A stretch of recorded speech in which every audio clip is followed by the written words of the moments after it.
Olá, tudo bem? Está começando mais um episódio do podcast O P nas Eleições 2020. Aqui nós vamos conversar com os candidatos à Prefeitura de Curitiba.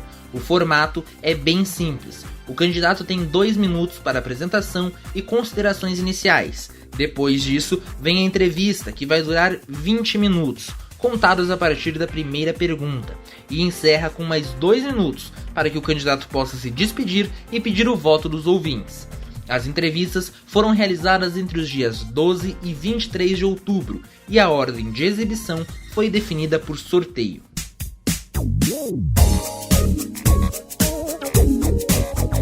E hoje nós vamos conversar com o candidato do PT, Paulo Opusca. Tudo bem, candidato? Você tem 2 minutos para a apresentação e também falar suas primeiras considerações. Bom dia a todos, ouvintes e ouvintes. Todos aqueles que acompanham aí os podcasts da UP, do Pedro Henrique Amaral. Já é a segunda vez que a gente está conversando. Meu nome é Paulo Opusca, professor da Universidade Federal do Paraná. E nessa eleição, candidato a prefeito de Curitiba pelo Partido dos Trabalhadores. Sou advogado trabalhista, tenho especialização em gestão pública. Já fui superintendente do Instituto Municipal de Administração Pública na Prefeitura de Curitiba. E nossa intenção nessa disputa é discutir uma cidade em que as políticas públicas alcancem o maior número de pessoas possível, sob o mote Curitiba partiu cuidar da Curitiba que cuida da gente. Ainda tem mais tempo, candidato, se quiser usar. Tranquilo, não é isso mesmo. Então vamos começar a falar, entrar propriamente na entrevista, começar a falar aí sobre essas políticas que você já citou no início. Iniciar falando sobre o combate à pandemia. A pandemia está acontecendo já, desde o início do ano, mas ela não vai ter terminado até 1º de janeiro. Então, como que o seu governo está preparado para, caso eleito, continuar aí essa reta final de combate à pandemia? Veja, Pedro, a gente tem algumas questões específicas de visão de cidade. Quando você propõe um governo que cuida das pessoas, necessariamente ele tem um viés muito mais próximo do que a gente chama das sociais-democracias, dos estados sociais, onde o SUS é fortalecido, a educação é prioridade, as pessoas em situação de rua são prioridades, e a recuperação da economia nos empreendimentos, daí desde startups, microempresas, MEIs, pequenos empresários, aqueles que empregam a grande maioria dos trabalhadores em Curitiba, e também as entidades de trabalhadores são priorizadas no governo. Então não tem como a gente pensar só no combate da pandemia. A gente tem que pensar que o SUS tem que estar preparado para resolver essa carga final, né? A gente já percebe que, por conta dos índices, começa já a baixar o número de contaminados e mortes, mas ainda temos gargalos no sistema único. Na educação, existe a tensão se abre ou não abre a escola. Se a gente defende a vida é prioridade, as escolas vão ter que aguardar mais para ter o ensino presencial e vão precisar melhorar os equipamentos e produção de trabalhos dentro do ensino remoto, né? O remoto é aquele que o professor está ao vivo, mas não está dando aula, enquanto o EAD é aquele que o professor grava a aula. A gente defende o ensino remoto porque o ensino gravado precariza, inclusive, as condições de trabalho, e nós também defendemos a valorização dos servidores. Então, isso é importante que a gente destaque. E a grande política aí, que a gente está discutindo bastante, é o Renda Curitibana, que é uma proposta que discute desde microcrédito até as oportunidades de trabalho que a gente possa estar fazendo para que as pessoas possam recuperar a economia e não simplesmente tenham suas portas das atividades fechadas. Só um dado para você saber em Curitiba. Dos últimos 2 anos, mais de 70% de incentivos a startups, essa medição foi feita pela Universidade Federal. Elas estão na ativa, mas no meio da pandemia tiveram problemas com perigo, inclusive, de fechamento. Nós vamos precisar ter uma política séria e austera em relação a isso, porque as startups são, vamos dizer assim, o coração de uma parte importante da economia que emprega, ou que gera trabalho, mais do que emprego. E a gente tem que estar atento para isso. A Curitiba vai ter que ter um grande projeto de recuperação das startups e pequenas empresas. Isso está no nosso plano de governo. Falando sobre as escolas que você já citou, provavelmente esse retorno se dê só no ano que vem. Aliás, recentemente o governador falou que está retornando em algumas cidades menores, com números inferiores, o retorno de atividades extracurriculares, mas que as aulas em si só devem retornar quando já tiver uma vacina ou controle de fato da pandemia do coronavírus. Você tem uns programas de saúde na escola e eu queria saber como que isso vai se encaixar nesse momento aí de volta às aulas quando acontecer. Se você deu uma olhadinha no programa de ontem, nosso programa eleitoral, veja, um dos principais problemas que Curitiba está vivendo é a falta d'água. E como é que a gente pode garantir uma boa retomada de atividades na escola se está faltando água, as crianças não vão poder fazer higiene dentro da escola, a higiene básica, lavar as mãos, álcool gel e o distanciamento social para que as crianças possam ter total segurança. Sem água, Pedro, não tem como fazer isso, porque água e sabão é a primeira grande medida de prevenção ao coronavírus. E as crianças brincam, elas se abraçam, se beijam, se tocam, se empurram, ficam juntas, elas espirram uma na outra, você sabe como é que é. Já no cotidiano, no normal, as crianças pegam gripe direto em escola, você imagina como é que isso acontece num período de coronavírus. Então, na nossa opinião, sem vacina não tem como retomar as atividades de escola, isso não significa não fazer nada, isso significa que a gente vai ter que pensar num bom programa para ensino remoto. E aí, além de capacitação de servidores, professores, a gente precisa da tecnologia. A gente vai precisar muito investir na tecnologia. E para isso a internet é um dos pontos fundamentais. E a gente vai ter que pensar como em várias cidades do mundo, como é que a gente vai viabilizar essa internet pública, pelo menos nas escolas ou nas regiões próximas, para que envolva escola, posto, equipamento. Se tiver farol do saber, se tiver, além da UPA, algum outro equipamento da prefeitura, ou equipamento de Secretaria de Turismo, ou de Juventude, nós vamos ter que pensar nessa internet coletiva. Isso não é difícil de fazer, coletiva e pública. Agora a gente falando um pouco sobre a saúde, tem um dos projetos aí do plano de governo da sua candidatura é criar uma coordenação de saúde integral LGBTI. Gostaria que você falasse um pouco mais sobre esse projeto. Excelente. O Partido dos Trabalhadores talvez seja um dos poucos partidos, não é só ele, né? A gente não pode ser demagogo, o PSOL também trabalha com isso, o PCdoB também trabalha com isso, não sei se está evidenciado nos planos, mas trabalha.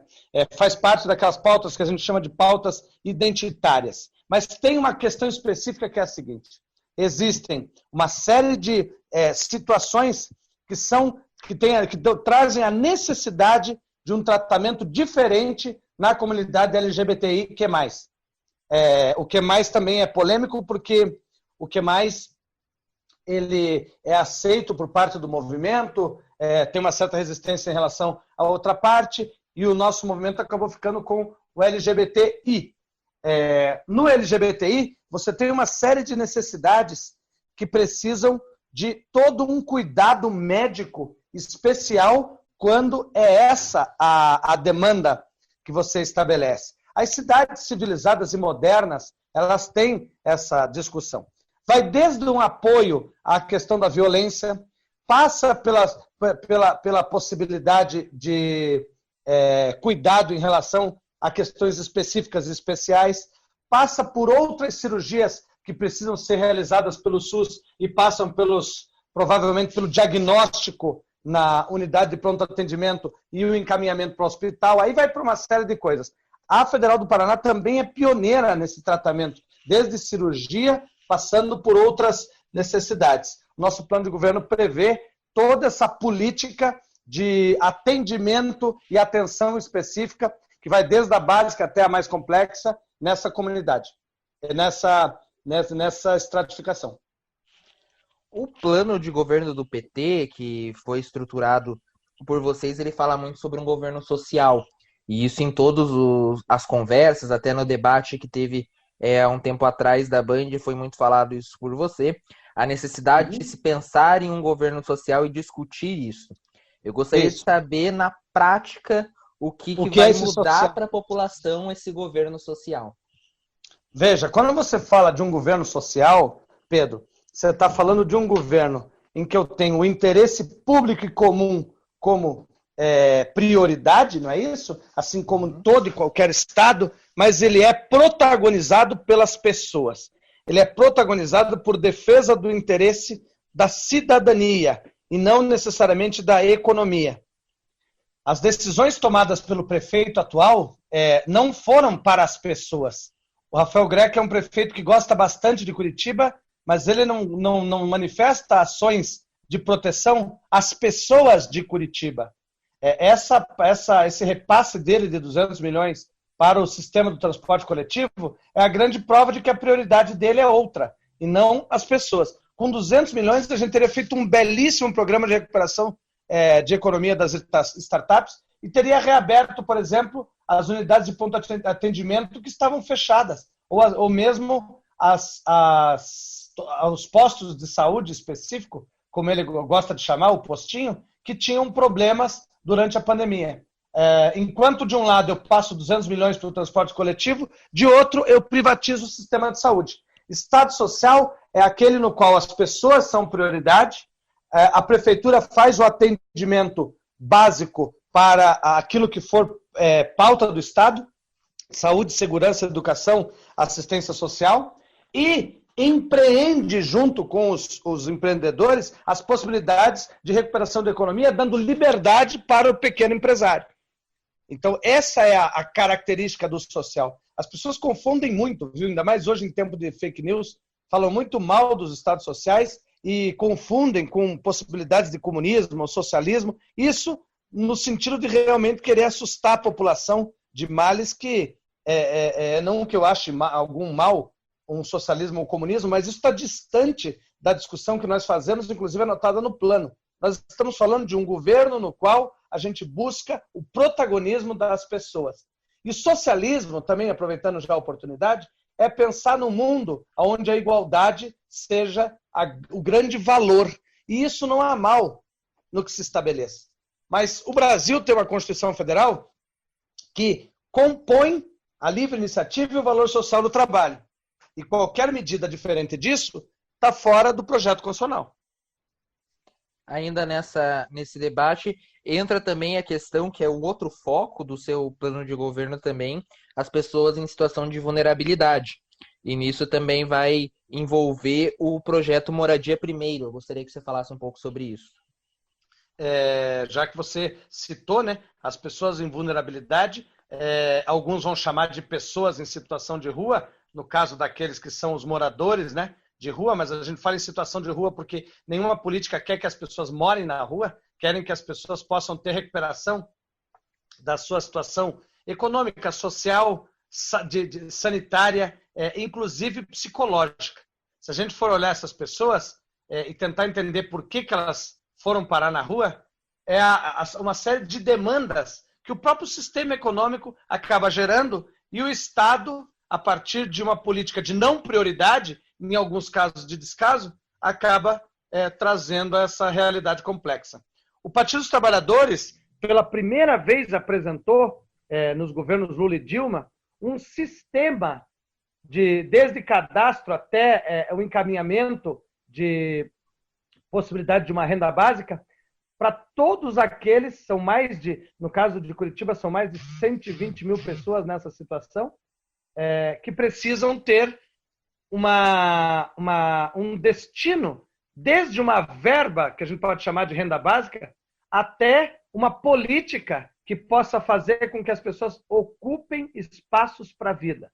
Então, desde a ocupação dos espaços urbanos abandonados, passando pela retomada de centros de referência que estão dentro de um projeto que, inclusive, traz o condomínio social, já é uma política que já aconteceu em Curitiba em gestões anteriores, passando por um acesso à moradia, para o uso e concessão do solo para fins de moradia, e isso está na legislação desde o final dos anos 2000, desde integração de programas, participação de programas, atividades específicas que possam compor a renda básica, o alimento, a moradia, o vestuário e o retorno à dignidade de cidadania. Eu acho que na frente da Fundação de Ação Social e numa Secretaria de Desenvolvimento Social, porque a nossa pretensão, se você olhar aí, junto com esse Minha Casa Primeiro, eu tenho um programa ligado ao desenvolvimento social e uma proposta de uma ampliação de secretaria. Quem escreveu esse programa, Pedro, foi a Márcia Lopes, que foi ministra no governo Lula, e no governo Dilma, acho que ela também teve participação, e a Jucimere, que foi superintendente da FAS na gestão anterior à do Rafael Greca. Ou seja, nós estamos nas mãos das pessoas que realmente conhecem o que tem de ponta na pessoa em situação de rua e no desenvolvimento social e assistência. Mudando agora um pouco de assunto, candidato, vamos conversar sobre mobilidade, sobre transporte, e um dos projetos também seria criar um aplicativo de transporte de carros, uma espécie de um Uber, mas do governo, da prefeitura, para aumentar os repasses. Quão isso é possível, quão isso já está estruturado, qual que é a ideia do aplicativo? Excelente pergunta. Deixa eu te falar de uma outra coisa antes de falar do Uber. Okay. Se você lembrar, no final dos anos 80, quando acontece em São Paulo o governo Erundina, a Erundina chegou a criar o transporte coletivo público. Uhum. Foi uma proposta bastante criticada. Ela sofreu tensionamento dentro, inclusive, dos partidos progressistas que compunham o seu governo. E naquele momento ela não conseguiu avançar de forma alguma. Nos anos 90, o Requião chegou a implantar em Curitiba, no estado, uma frota pública, de forma que, dentro dessa frota pública, o preço da passagem ou é muito baixo, subsidiado, ou ele é praticamente gratuito. E isso a gente precisa discutir, tendo em vista o modelo que está mostrando sinais de esgotamento. Na pandemia, então, a desculpa foi a salvaguarda do sistema, sob pena de que ele entrasse em colapso, e a gente sabe que isso não é a realidade. A gente precisa discutir, além da variedade de modais, a forma de encaminhamento para a resolução de um bom termo na mudança da tarifa de ônibus. E esse é o enfrentamento que o prefeito não vai poder deixar de fazer. Para esse tipo de discussão, é preciso ter confiança política, porque um prefeito não é um prefeito das pessoas, do cidadão pobre. O prefeito prioriza a defesa dos vulneráveis, mas ele é um prefeito de todos. E para isso ele precisa ter confiança de todas as classes e fazer as mediações. Então veja, além da discussão da passagem, de repensar o sistema, precisa ter política de incentivo a novos modais, viabilidade econômica e estudos para pensar na construção de outras formas de transporte, pensar no acesso das pessoas à cidade, pensar na conclusão das principais obras que realizam os gargalos na cidade, verificar quais são os planos em relação a emendas parlamentares e políticas nacionais que possam estar integradas com o município e com o Estado. Tudo isso tem que ser feito de uma forma coletiva. É preciso discutir mobilidade, além de ter ao seu lado os técnicos e outros pesquisadores que apresentem novas formas, ter força política para fazer mudança. Por isso é preciso também renovar na Câmara de Vereadores. É possível e um objetivo do seu governo, caso eleito, chegar à tarifa zero do ônibus? Os governos vão precisar chegar a essa transição.